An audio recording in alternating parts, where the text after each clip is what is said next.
Hello and welcome everyone to our next series for the Web Office Hours webinar. Today we're going to be discussing Microsoft Forms. Forms is a really great tool, and what we'll actually do is instead of having a PowerPoint presentation, we're going to go right into the demo and show you everything from the get-go. So a lot of times you've already gotten the Office 365 subscription, or you're actually planning on getting the Office 365 subscription, and Forms is actually one of those tools that are actually included within your license. So it's fantastic, and let's go right into that.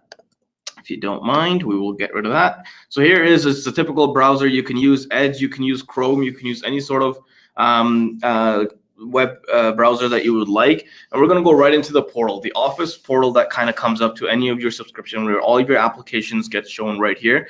These are the ones that you typically use often, and they come right up there, or that you've pinned onto your browser, onto your portal here as well. But if you don't have Forms, which I took away from here as well, if you don't have Forms showing up anywhere here, all you got to do is click this Explore All Your Apps button right here, and it will actually show you all the different ones that are included within your applications. And you can see Forms is right there. Okay, so it's a tool that creates surveys, quizzes, polls within minutes, and anyone can see those results in real time. So let's click that right there, and you will notice that Forms is actually opened up in a new window. Sorry, a new tabs in the same window. So here's the general kind of form. I've already played around with a couple of them, but we're going to start from scratch. From here, you can also go back into any of your other applications that are here as well, which is fantastic because then you can really go back and forth between the different documents as well. Let's start with creating a brand new form. Now, with forms as well, you can create templates, and I'll kind of show you how if you've created one already and you can create a template from the start. But let's go into creating one of our own. We just have to come up with a great title. I'm gonna go with the Krusty Krab. If you guys know what that is, the Krusty Krab is in SpongeBob. The Krusty Krabby Patty survey. We're gonna maybe do a client survey here, so we're gonna talk about maybe a customer experience, right? From there, we can add in some images, so it links in right from here. If you click at this icon that has an insert image logo to it, you can search a particular image that you would want on there, and we want a Krabby Patty, right? All right, here is the Krabby Patty, and we are going to put that right into our image. So as soon as someone opens the customer experience survey, they will see a Krabby Patty and they know exactly what we're talking about. Now you can add a little bit of a description here if you'd like about the survey, like, hey, we welcome all, it's anonymous, we welcome honesty, we value your input, whatever else you kind of want to put. We're going to leave that for now, and we'll just continue moving forward to adding a question. So if you click this little button, that gives you 4 choices to actually have different types of questions that you can ask.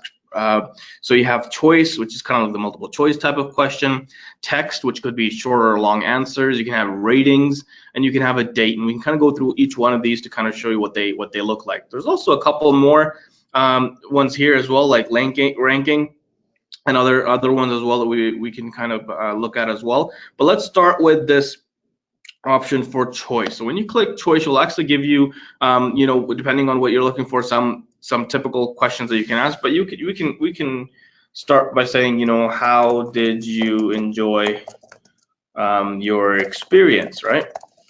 Now this could be, you could have different rankings here, like very good or just good, right? And so on and so forth. You can add more options, right? So, neutral, or you could just go straight into bad, right? Very bad. Okay. These could be just, you could change these around. I'm just coming up with this on top of my head.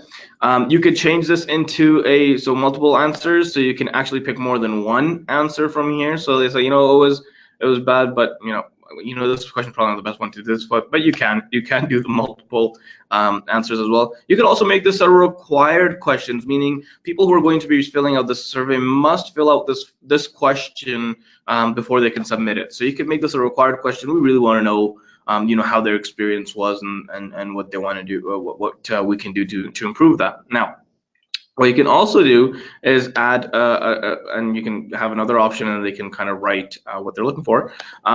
You could also shuffle the options. Now, I wouldn't recommend it for this particular type of question, but this is great for even in quizzes, or if you want to kind of have an honest opinion, so they're not just clicking C every time they go down, or people aren't sharing answer. I mean, this survey is fine, but maybe for quizzes and things like that, this is a really great tool because you can shuffle the answers, and people will be able to kind of cheat their way through these forms. You can also have a drop-down menu. Also, it kind of comes down as a drop-down, and you could choose multiple options that are there. I'm not going to do that as well. Or you could have a subtitle. So these are kind of like headings that you can have within the customer experience. So please answer with honesty, right? No hard feelings. Okay, and that way they can have a little subtitle. Now you can have subtitles on each of the answers. So let's say someone selected very, very bad. You can have a subtitle saying underneath that, you're saying, hey, please come in and you can get 20% off your next patty, or whatever else you want to kind of do to do that with. So we're not going to shuffle options.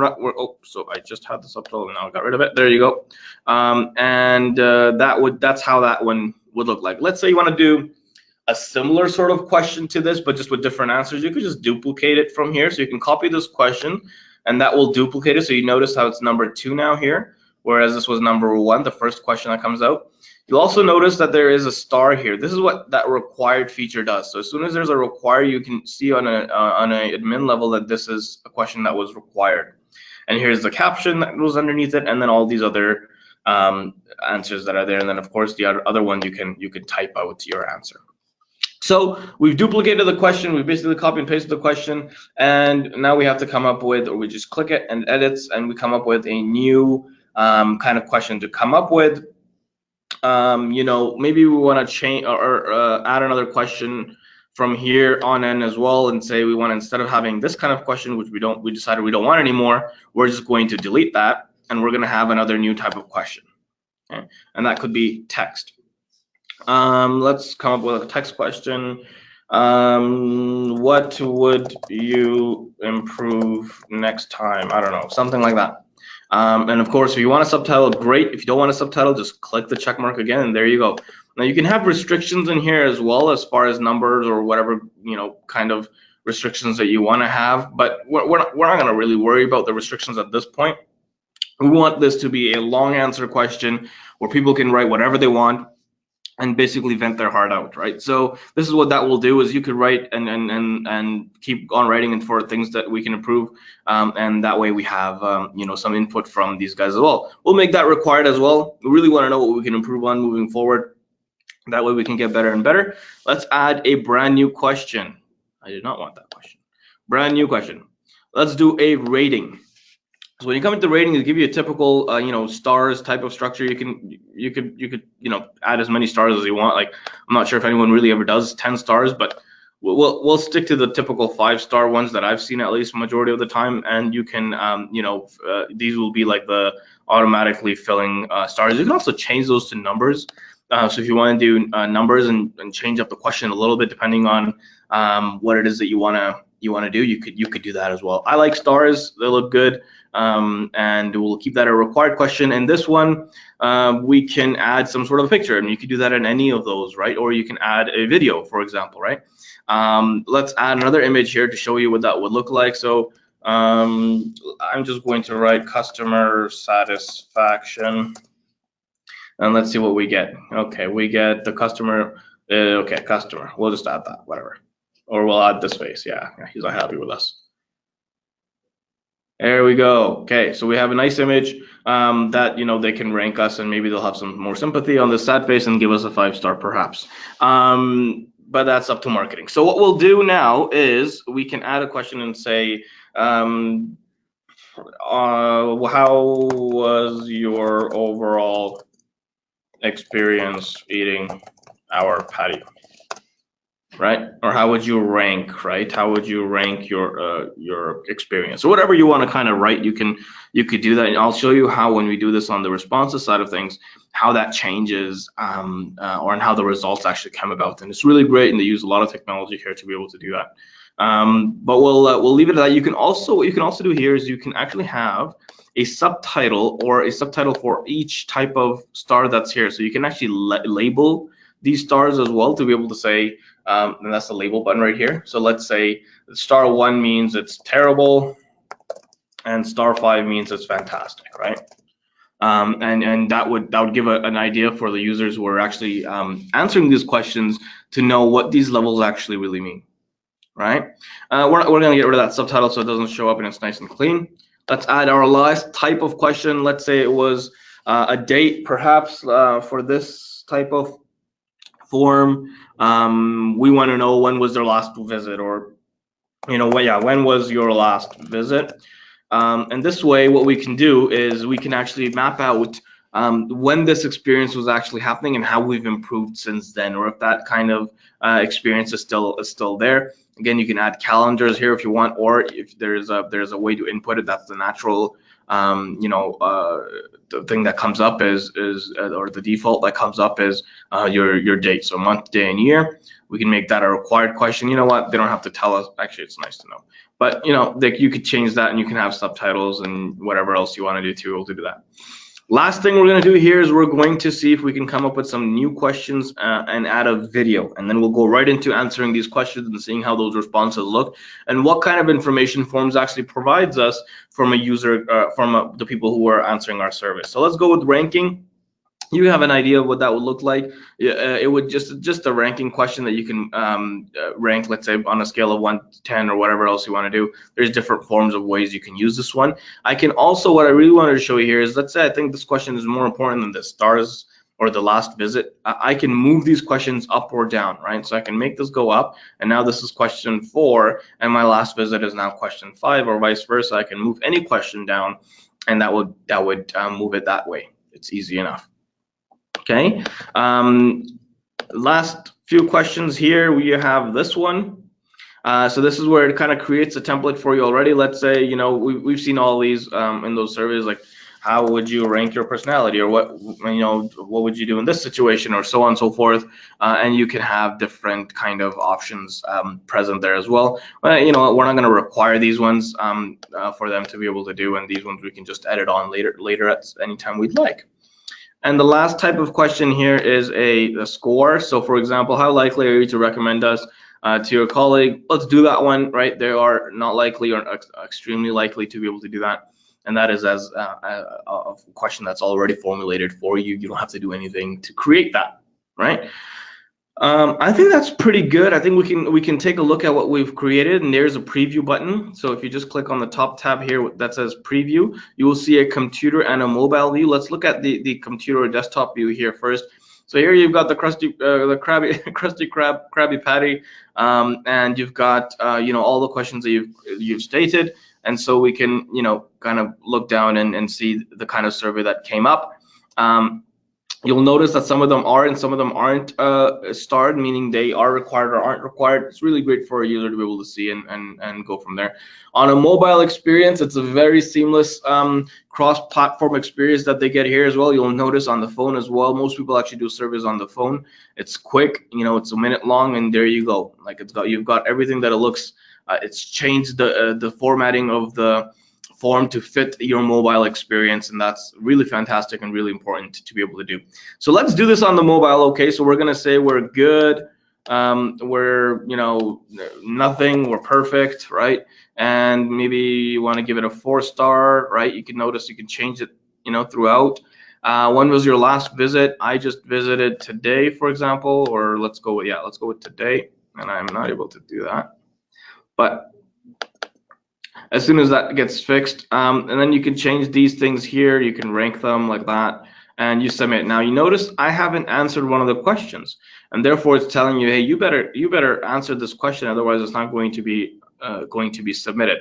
Now for some reason on my computer it's not showing me the right kind of thing, but let's do that. I'll just enter in a date that comes up, and we go submit. Now this says, okay, thanks, your response was submitted. You can submit another response. I hadn't restricted that. I could restrict that, and I'll show you how to do that.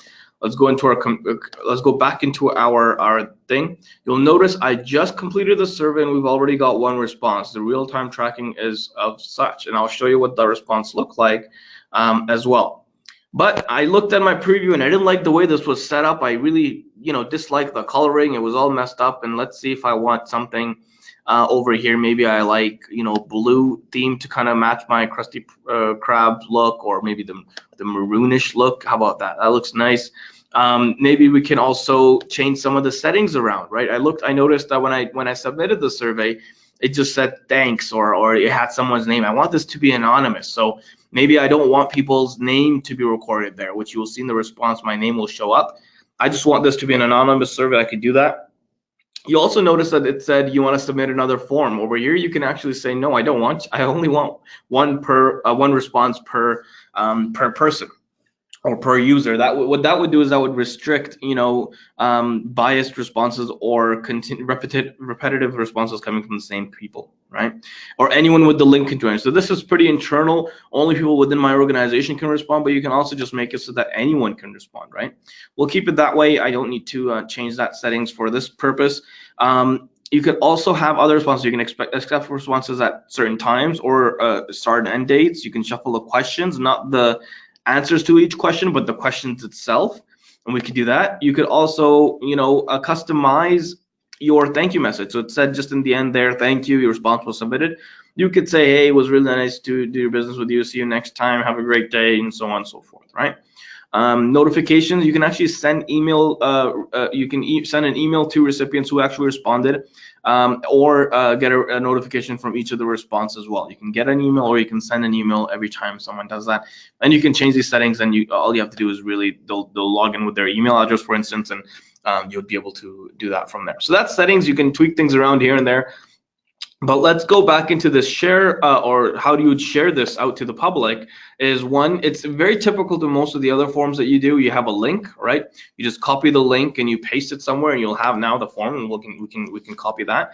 You could also have these codes, so you can scan these codes. You can put it on your restaurant or whatever else, whatever business you want. People can actually scan this this code from their phone or whatever, and be able to access the survey. You could also embed links, right? And you can embed that and to be able to have that as forms, or you could email them. And you notice I emailed it, and all of a sudden the entire link and everything opened up in my Outlook, right?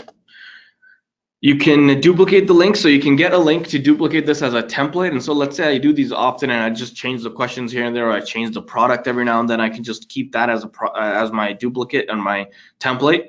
I could also allow people to view and edit and collaborate with other people who want to have input into my form and change that. So that's kind of the big themes here. Let's go into these responses and see what we did. So you will notice that it tells you have one response.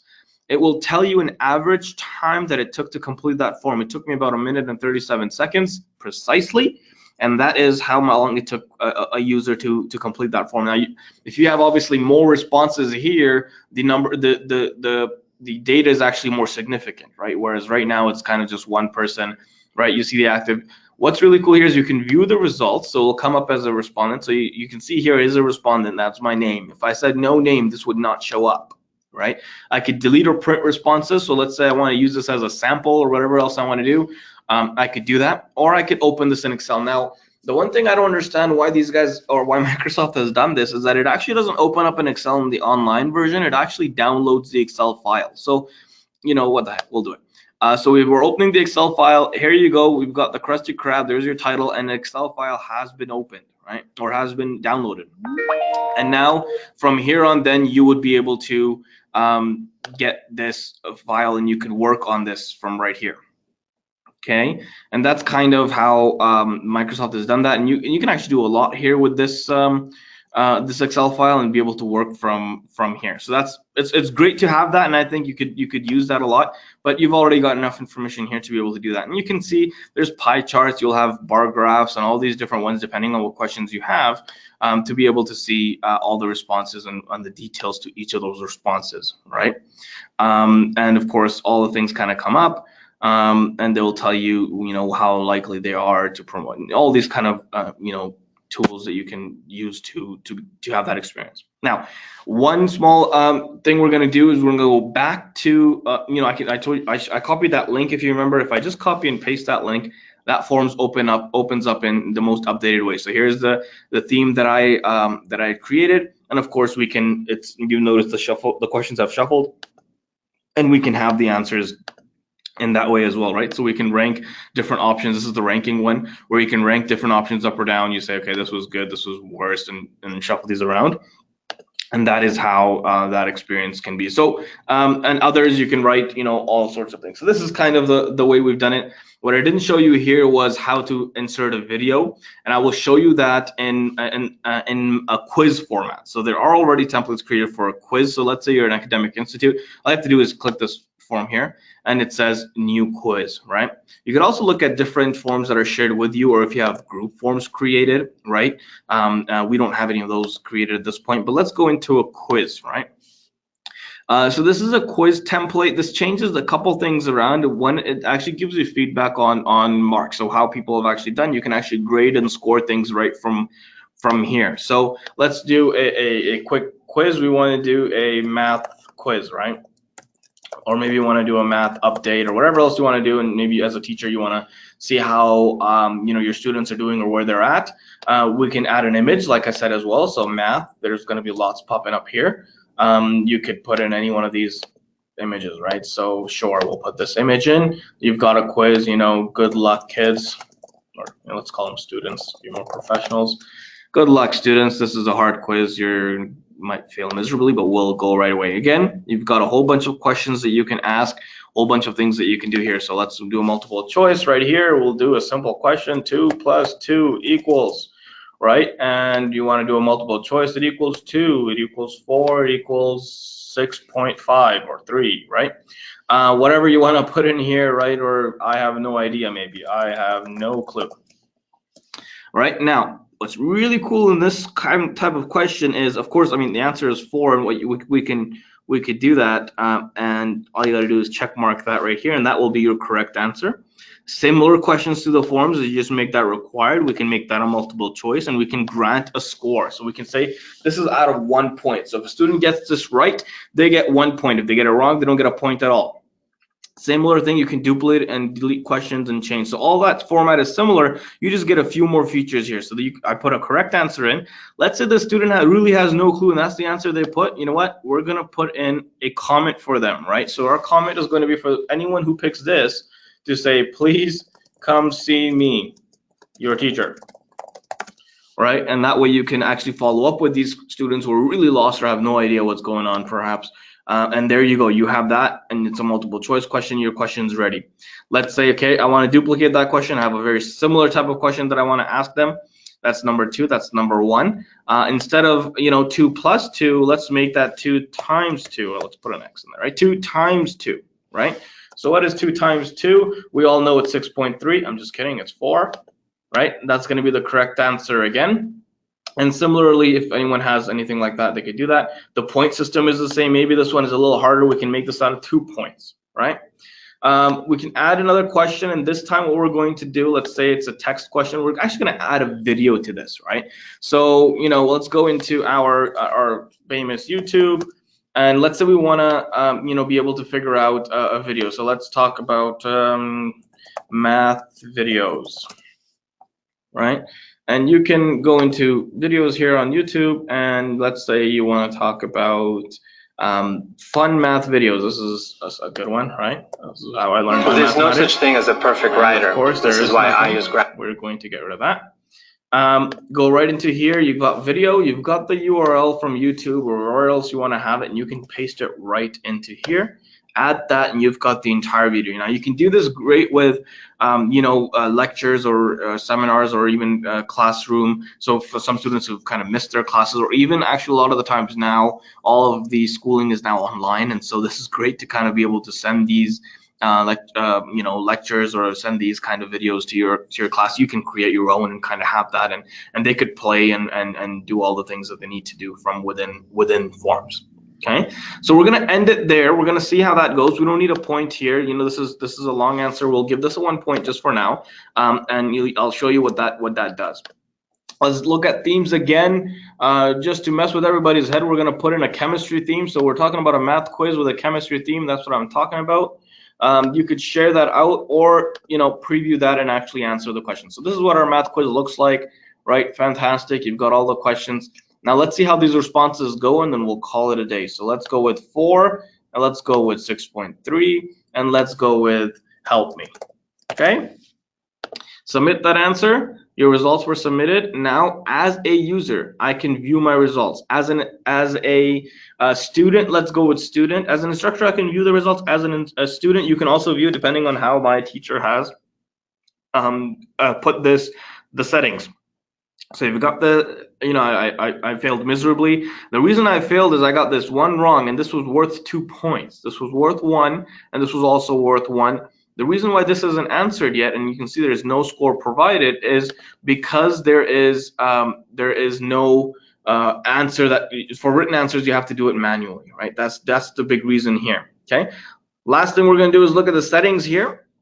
How we can change things around. Again, you can have an option so the results show automatically to the students immediately after this quiz. They show immediately after they perform the quiz, or you could change that until you release the exams and scores afterwards. Again, you can make it anonymous, or this time I want people to have a name showing. And of course, all the settings are very similar here. We can shuffle the questions for these ones, maybe all the questions, depending on how they are. Let's look at our responses and see what kind of feedback we get. So one difference here, for all the stats kind of are very similar. You can see the check marks for all the right answers that are there and whatnot. You can see what students have commented.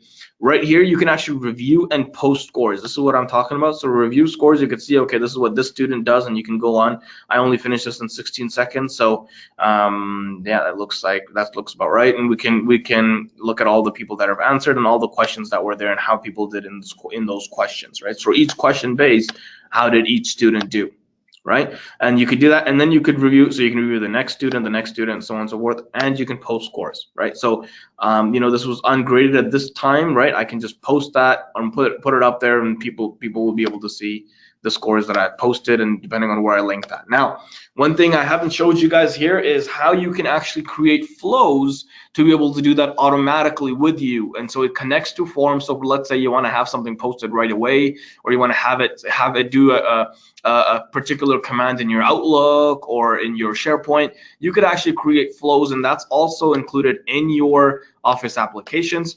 And you can create a simple flow from there to